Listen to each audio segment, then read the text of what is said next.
ശാന്തസുന്ദരമായ ചാത്തന്നൂർ എന്ന സുന്ദരഭൂമി. ഈ സുന്ദരഭൂമിക്ക് കാവലാളായി കരിങ്കിൽ തീർത്ത മഹാവിസ്മയമായി ചേന്നമത്ത് മഹാദേവർ ക്ഷേത്രവും.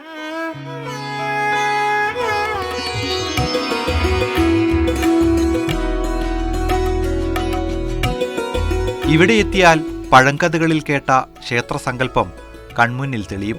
കൃഷിക്ക് കാവലാൾ എന്നോണം ഭഗവാൻ മഹാദേവൻ ഒരു ചെറു കുന്നിന്മേൽ കുടികൊള്ളുന്നു. ഭഗവാൻ സ്വയംഭൂവായെന്നാണ് ഇവിടുത്തെ സങ്കല്പം. അത്ര നല്ല അനുഗ്രഹമാണ് എല്ലാവർക്കും കൊടുക്കുകയും എല്ലാവരും കാത്തു സൂക്ഷിക്കുകയും ചെയ്യുന്ന നമ്മുടെ മഹാദേവൻ. 13-ാം നൂറ്റാണ്ടിൽ നിർമ്മിച്ചതെന്ന് കരുതുന്ന ഈ ക്ഷേത്രം ഇടത്തരം വലിപ്പമുള്ള അപൂർവം കല്ലുകൊണ്ട് നിർമ്മിച്ച ക്ഷേത്രങ്ങളിലൊന്നാണ്. വട്ടെഴുത്തിലുള്ള ഒരു ശിലാലിഖിതം ക്ഷേത്രത്തിലുണ്ട്.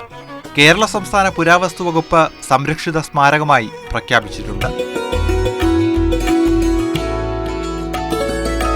കൊല്ലം ജില്ലയിലെ ചാത്തന്നൂരിലാണ് ഈ തിരുസന്നിധി.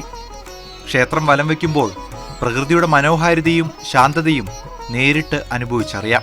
ഗ്രാമനന്മകളെ മുഴുവൻ വാരിയണിഞ്ഞ ഇവിടം ഒരിക്കലെങ്കിലും നിങ്ങൾ കണ്ടിരിക്കണം.